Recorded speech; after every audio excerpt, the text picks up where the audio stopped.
Hello and welcome to the Evening News' Week in Review for the week ending Saturday, May 3, 2014. I'm Avinash Ramzan. Thanks for joining us. On Monday, we reported that Senior Counsel and Commissioner of the Walter Rodney Commission of Inquiry, Sinoth Jairam, had contended that the Guyana Police Force back in the 1980s could have done a fairly better job at laying charges against the murder accused, Gregory Smith, given all the evidence that was presented. Alexis Rodney filed that report. It was while the first witness, Crime Chief Leslie James, was given evidence that Counsel Jairam raised the concerns. Leslie, in his testimony to the Commission, described the role he played in the gathering and dissemination of evidence provided by the Working People's Alliance and the Criminal Investigation Department. Together, the evidence compiled in 1980 amounted to 6 files. The files were tendered as exhibits at the hearing. Special focus was placed on the report coming out of then government pathologist Leslie Mutu, who found that Rodney had died an unnatural death. Evidence was also tendered by 2 foreign consultant pathologists, Drs. Hugh Johnson and Frank Sues, who in their report had confirmed that the historian was murdered. So the point is, the police had forensic opinion that the cause of death was unnatural in 1980. Yes. And I think those of us who are lawyers understand, once the police has that sort of information in relation to the death of any person, man, woman, or child, the police will investigate how that person met his or her death. Am I right? Correct, sir. What is puzzling me at the moment is there seems to have been some sort of paralysis on the part of the police in concluding the investigation of Dr. Rodney's death in an expeditious manner based on what you say. Is that a fair assessment or unfair assessment? It's very provisional. Well, in terms of being fair, I know matters which death is occasioned are usually inquired into and dealt with in a swift manner.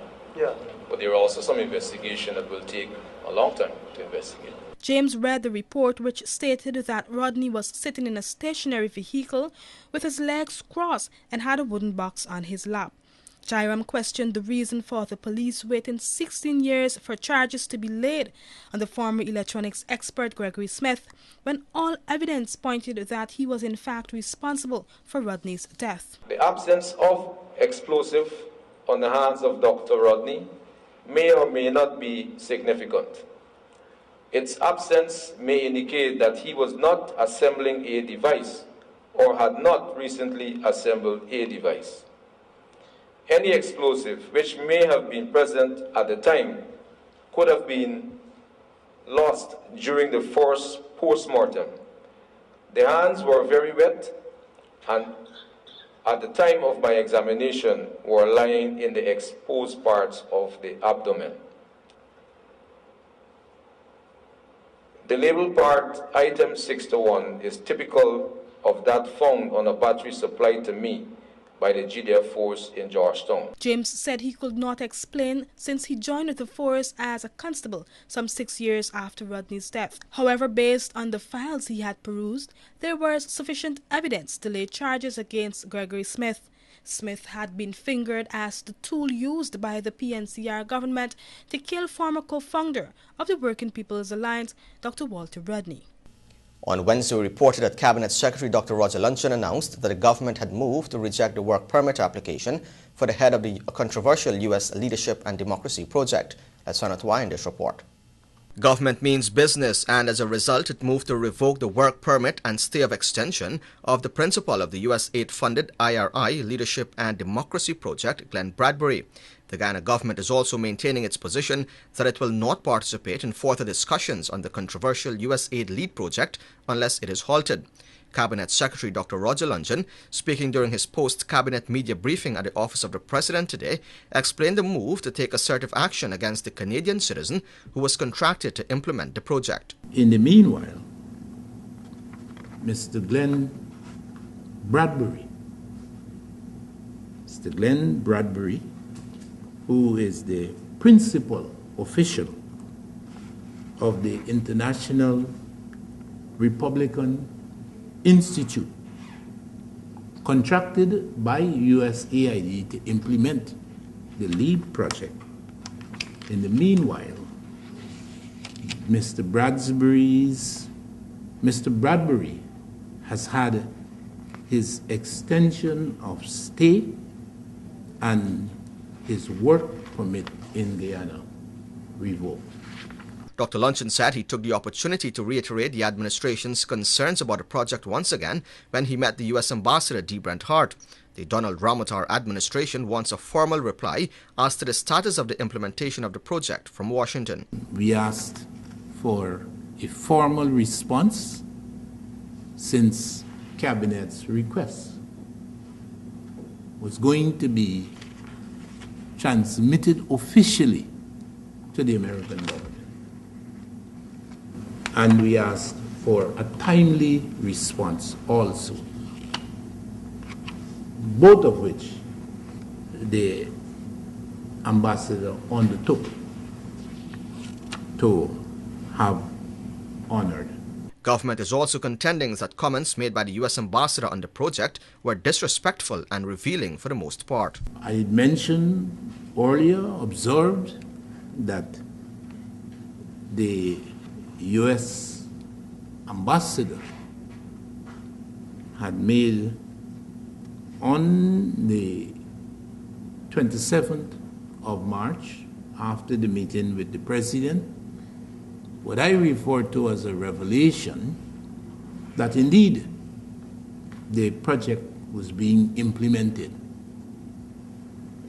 I had also advised Cabinet that it was an amazing assertion by the ambassador that the government knew and the government had been informed, and that indeed the public was equally made aware of the implementation of this project. The ruling PPPC administration is not waiting on a response from Washington to act, but rather says it will do all it can to ensure that Guyana's sovereignty is not undermined by foreign influences. As workers took to the streets on Thursday for the Labor Day March, union leaders expressed their disappointment with the turnout. However, they are still determined to develop the labor movement in Guyana. Despite the poor turnout for the march, workers and various union executives took to the streets of Georgetown. This newscast caught up with some of the leaders who noted that while they are disheartened by the turnout, they believe that workers are nevertheless conscious of their struggles. The leaders pledged to continue their fight to develop the labor movement. This is what they had to say. Let me say this. Without a doubt, I am saying with 200% confidence, the workers have power to achieve anything in this country. Right? They have the potential to do that. However, they are not united as they ought to be. They should remove those barriers, those doubts, those hesitations, and focus on the common well-being of the working people. One of the most things I would like to see is that trade union education, and we pay more attention in organizing members into the unions. Because when we look at the statistics, that 120 workers in Guyana and 50,000 only unionized. We are confident that the Guyana Teachers Union, with the teachers are behind us on this Labor Day for this activity. As it relates to the Labor Union generally, I think the theme is fitting, that we need to unite to have be better able to bargain with our government for better salaries and wages, and apart from salaries and wages, better working condition for all workers. Labor Day in Guyana is a day in which all workers must unite against one common cause, and that's the upliftment of the working class. As we all aware that Guyana at this stage is going through trying times, but as workers, we have to remain steadfast and continue fighting for what is just, and that's for a decent living wage. Also among the workers was opposition leader David Granger, who said that he will continue to push for the government to provide better working conditions for workers. A Partnership for National Unity marching with the Guyana Trade Union Congress in full support. We feel that the TUC has a message of hope for all the workers. The TUC is committed to trade union unity, is committed to improving the quality of life of workers. It is committed to removing some of the abuses, particularly at the bauxite company. Tributes poured in on Saturday as business icon Ronald Daniel Webster was laid to rest. More on this report, which was filed on Saturday. Hundreds today paid their last respects to the business icon and patriot Ronald Webster, who was laid to rest today amidst glowing tributes from business associates, friends, and senior government functionaries. Webster was the sitting chairman of the Guyana Private Sector Commission at the time of his passing. He was remembered mostly today for his sterling contributions he made towards the overall development of the private sector and Guyana's economy, as well as the interest he showed in youths. He was a family man, a devoted husband, father, and grandfather, and was like a father to so many of us at CCI. Mr. Webster was a good friend to so many. He could be counted on and depended on always, whether you needed some counseling, a smoking body, or just to have a cup of coffee with. Ron served his company well, and I may add, was a Queen's College man of quality. Guyana has lost another great son, a great patriot, and we are poorer as a result. Most of all, Ron Webster was a patriot and a most able and devoted servant of the land of his birth and infant nurture. He displayed the finest qualities of what we need most as a nation in Guyanese citizenship: the willingness to work hard, the ability to innovate, the appreciation that little is achieved without effort expended, the willingness to accept and discharge responsibility, the sophistry to communicate effectively with all and sundry, irrespective of rank and status, the boldness to take a position and defend it, even in the face of criticism and opposition. Also speaking at the simple service was the widow of Ronald Webster, who noted that her husband was a very simple man with many qualities, and anyone who met him would have fallen in love with him. The last 2 weeks of his life, I was happy to be there taking care of him.